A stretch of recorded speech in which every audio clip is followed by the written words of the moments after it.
All information in this program is known to be accurate at the time of recording. Any commentary by the host is for discussion purposes only. Anyone labeled a person of interest by the host or family has not been charged with a crime.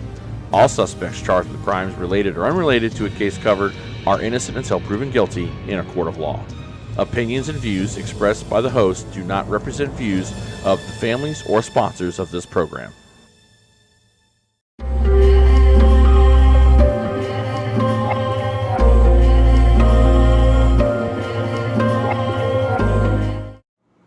Hello everyone, welcome to this edition of Case Revelations from Grimm Media News. I'm your host, Steve Stone. This video is brought to you by the Grimm Truth Podcast. If you haven't done so already, subscribe to the Grimm Truth Podcast YouTube channel. Hit that notification bell so you never miss an episode of the Grimm Truth Podcast, Grimm Media News, or any other content related to the missing. Press that like button, share, comment. We want to get you guys involved in these cases. We want to get as many people involved as possible because maybe one person out there, and maybe you, can change and make a difference in these families' life with information or just by sharing these videos. So let's get into it. We're going to talk about two cases today, Matthew Vetromile and Christopher Sanders. So let's get in to Matt's case real quick. Matthew Vetromile has been missing just a little bit over a year. It's been a year as of March the 1st. We've been a part of this case since the very beginning with Matthew's family, and that's one of the things I'm proud about is we've worked with this family since the very beginning to get a story out and tried to do what we could to get leads in the case and bring this case to hopefully a happy conclusion. He went missing again on March the 1st, 2021. He has brown hair, brown eyes, two conjoined flag tattoos, American Italian on his right shoulder, playing cards with dice on inner right forearm. So the issue with Matt's case was Matt and his girlfriend at the time, Keisha Cash, were in Orlando just kind of living day to day. Matthew has a Social Security disbursement he gets once a month, and he would communicate with the sister for that money. The sister was the in charge of that, so there was constant communication with the sister, constant communication with his mother. It was just that type of relationship. And then on March the 1st, 2021, Matt's gone. Now, there was a lot of heat put on Keisha as to, what happened to Matt. There was talk that Matt wanted to leave, wanted to come home, and needed money to make that happen. Unfortunately, he never made it home. And Keisha's story at the time was that she had woken up, Matthew was gone. Now, there were some guys that Matt was involved with that we're going to get to in a sec. And there was this story that Matt had owed people some money. And these guys were, nefarious individuals. And Matt suffered from mental health issues. And people sometimes with mental health issues do what they can to combat those symptoms, to combat some of those things. And unfortunately for Matt, substance abuse was one of those ways to cope. And these guys that he was that he owed money with, or owed money to rather, were those guys. These guys were apparently drug dealers, and he owed money to them. Now, one of these individuals had belongings that belonged to Matthew, a suitcase rather, and this suitcase, once Matt had disappeared, was just dropped off at a bus station in and around downtown Orlando, where Matt and Keisha had a hotel there.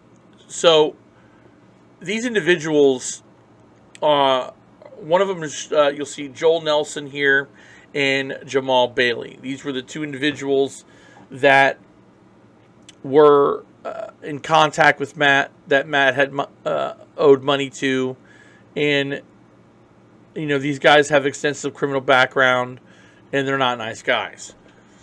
Matt's case is one that is completely solvable. Now, Orange County, there's a lot of missing people in Orange County, the Orlando area here in Florida. There's a lot. There's quite a bit, and Orange County hasn't really been really good in dealing with missing persons cases, in my humble opinion. And they haven't been dealing well. They haven't dealt well with families either. There's been several cases, one here in Orlando that's been going on for well over a decade, that the family had even had to go and sue the Orlando or the Orange County Sheriff's Office to get the case records for their missing daughter. But anyway, they've had issues. During talks with Matthew's mother a few weeks ago, there have been some developments in Matt's case, none of which I'm going to discuss here on the show. But I want everybody to know that Matt's case is, again, a case where a missing young man who has mental health issues, some addiction issues, and it can fall by the wayside. His case still matters to people. And I firmly believe that in Matt's case, there are people in that area that could help bring Matt home, and it's imperative that happens.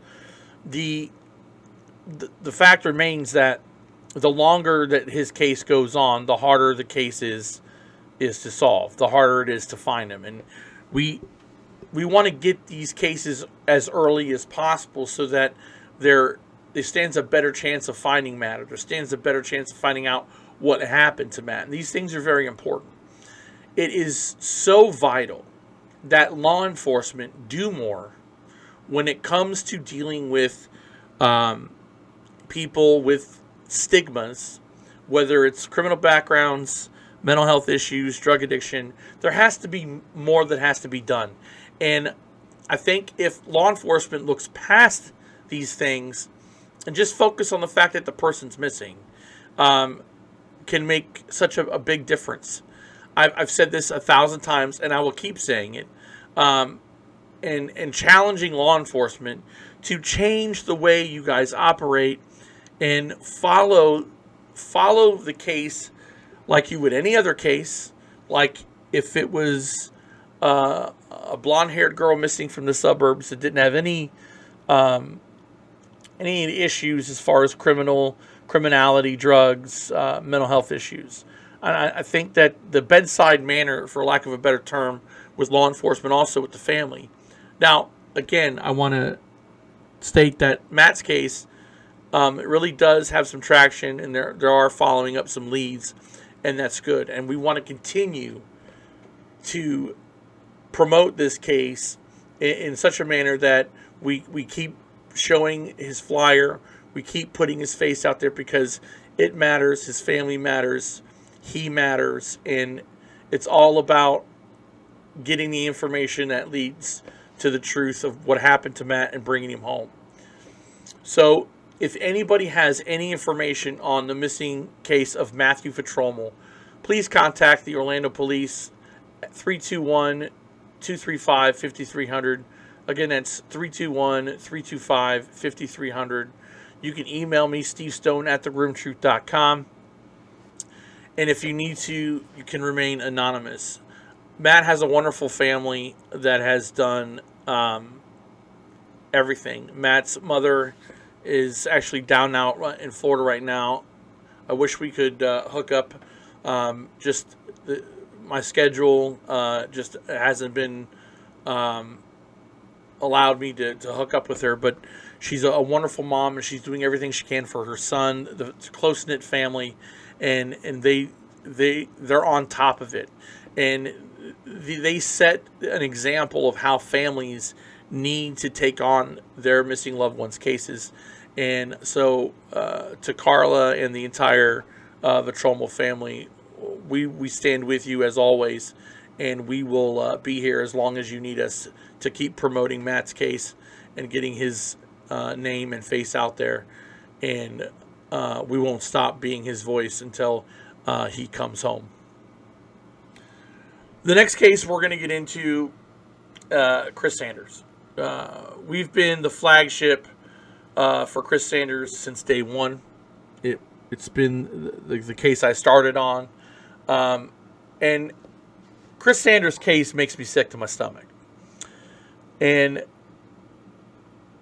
the reason why I say that is because it was butchered from day one.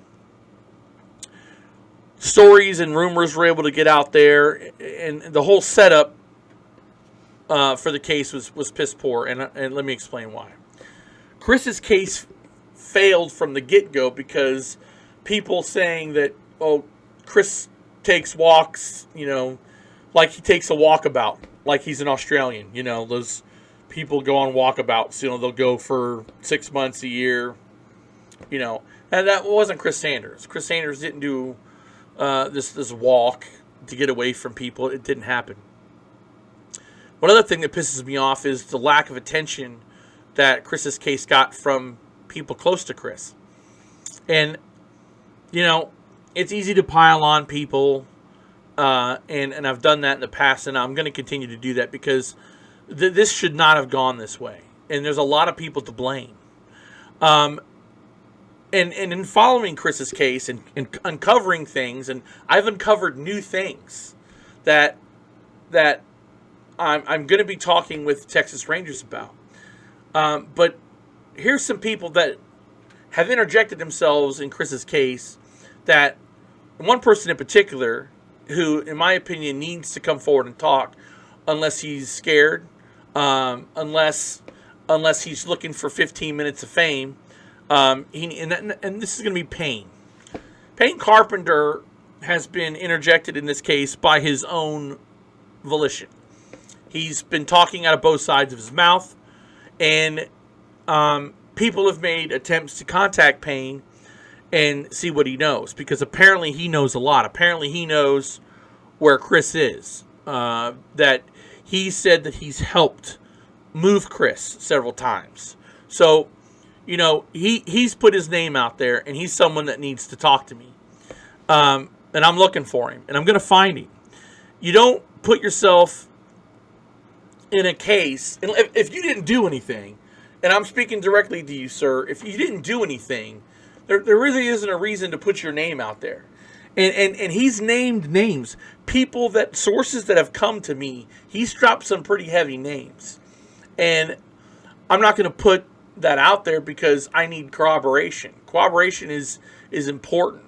And there's other things that we're going to get to in a second that we have corroborated the information about. But with Payne, his name says it all. Payne.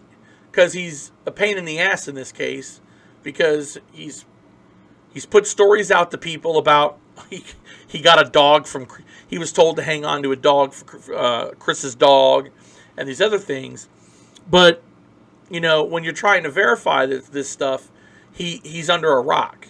Now, people that hide are generally weak individuals that really don't they don't have any balls. They don't want to come clean with what they have. And I think Payne's one of those guys. He's out there. He's friend requesting people that have talked to me. There are people that have tried reaching out to him that have been told to get lost. And so he's whatever rock you're hiding under, Payne, I want to talk to you. And you ain't got to go on the podcast. You don't have to go on the YouTube channel. But you're going to have to talk to me, and you're going to have to talk to the Texas Rangers. So you can either be a man and use the sack God gave you to come out and tell everybody either you have this information or you're just making it up. And if you're making it up, you're an asshole. But if you're not making it up and you have the information, you need to come forward and you need to say what you know. Because whatever games you're trying to play, there are people, there's family, there's children, there's loved ones that are suffering right now because every day Chris is gone, it's just another scar that they have to bear. And you not coming forward or saying what you've been telling everybody else doesn't make any sense. The other person, now this is gonna surprise some people, and then some people it's not gonna surprise, and that's Cody Penny. I've really tried to meet Cody halfway. I know for a fact Cody knows what happened to Chris Sanders. I know for a fact. Let me say that again. I know for a fact Cody knows what happened to Chris Sanders.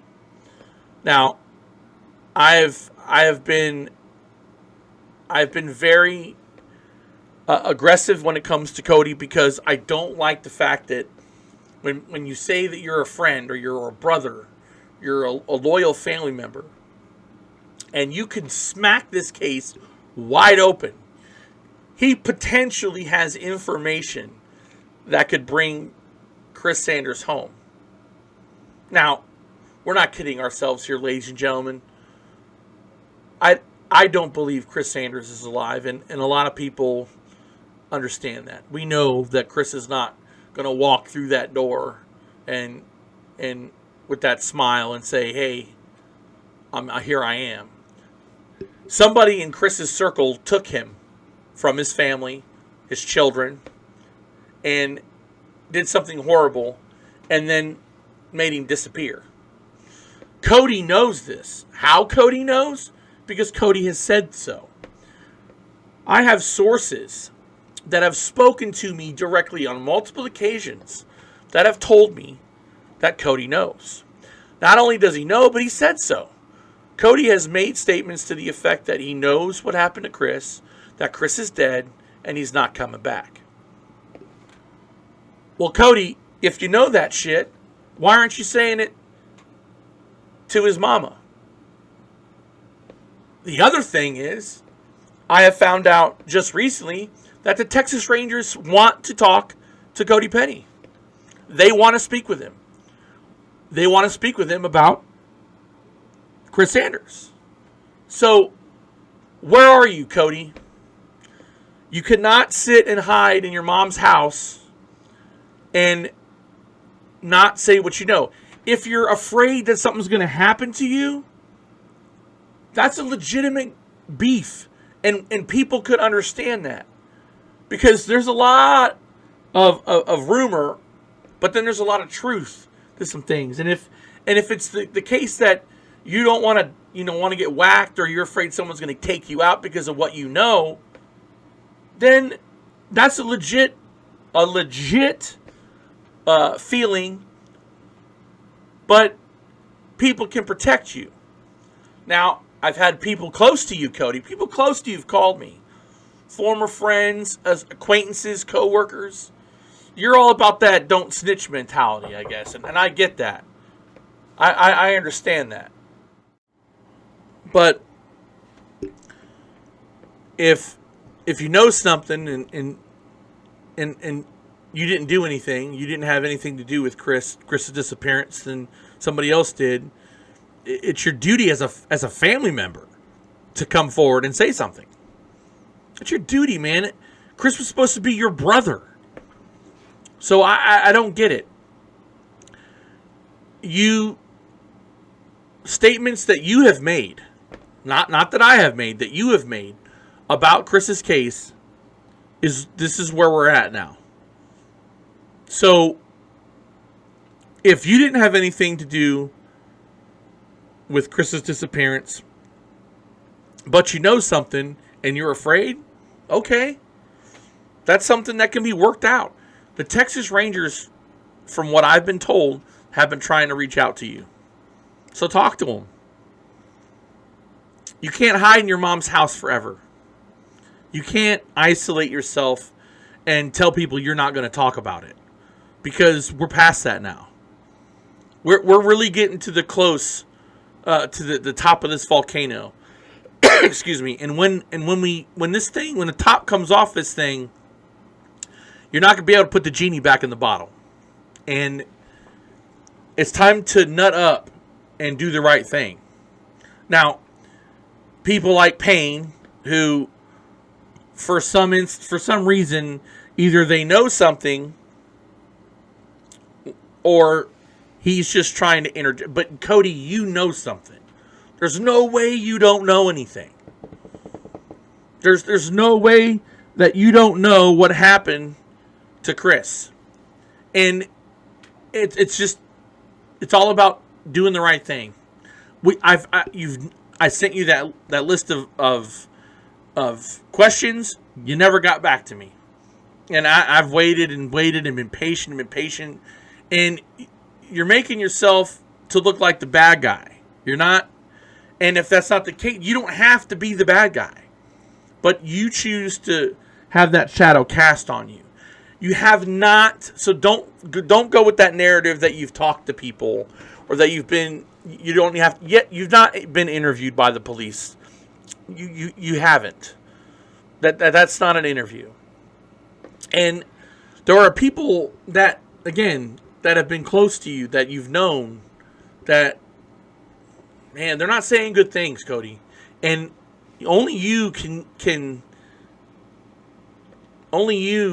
tell what you know. And you have to do it. If your son was missing, Cody, there would be nothing you wouldn't do to go out and want somebody to help find your boy. That's just a fact. I mean, you're not going to go out and be Buford Purser and start whacking people. And you're not going to do that. But you're going to want people like me to dig and find the truth. Because that's what I do. So put yourself in the shoe of, say, Sandy or Karen or Chris's kids, and understand that if you were in that situation, oh yeah, believe it, you're going to want people to do anything they can to find your boy, just like we're doing with Chris. So, last thing I'm going to say, the Texas Rangers are either have or are going to reach out to you. You have an obligation to say what you know. Now, again, if you know what happened and you're afraid that something bad's going to happen to you, that's understandable. But you need to convey that to them. But in the likelihood that you know what happened to Chris because you were there, or something else tragic happened, because that's what Angela believes. Angela believes something tragic happened, that somebody that knew him did something bad to him, then that's another conversation altogether. But you cannot hide behind, I feel bad for your parents, because you hold a lot of answers to a lot of the questions. And I have to call you out because you're not doing what you need to do. And that's unfortunate. So it's time to nut up, be a man, and say what you know. Period. End of story. Because this is a bad toothache that's never going to go away, man. And Payne, listen, brother, you put yourself in this case by saying things that completely could be a complete lie. Again, these aren't things that we're pulling out of the air. I'm not pulling this shit out of the air. I'm not getting it from a unicorn. This is stuff that comes to me from sources. It's been sourced out. It's been checked. So you can also get out from underneath that rock you're under and reach out to me so we can talk. End of story. There's a $4,000 reward for information leading to find Chris Sanders or anybody that did something to Chris Sanders. $4,000. You can call Texas Crime Stoppers at 1-800-252-TIPS. That's 1-800-252-8477. You can also email me, Steve Stone at thegrimtruth.com. Again, that's Steve Stone at thegrimtruth.com. If you need to, you can remain anonymous. And that's going to do it for this video. I want to thank everybody for tuning in. Again, if you want to help the missing and the murdered, subscribe to the Grimm Truth Podcast YouTube channel. Hit the notification bell so you never miss an episode of the Grimm Truth Podcast, Grimm Media News, or any other content related to the missing and the murdered. And remember, we are the media for the missing. I'm Steve Stone. Have a wonderful day.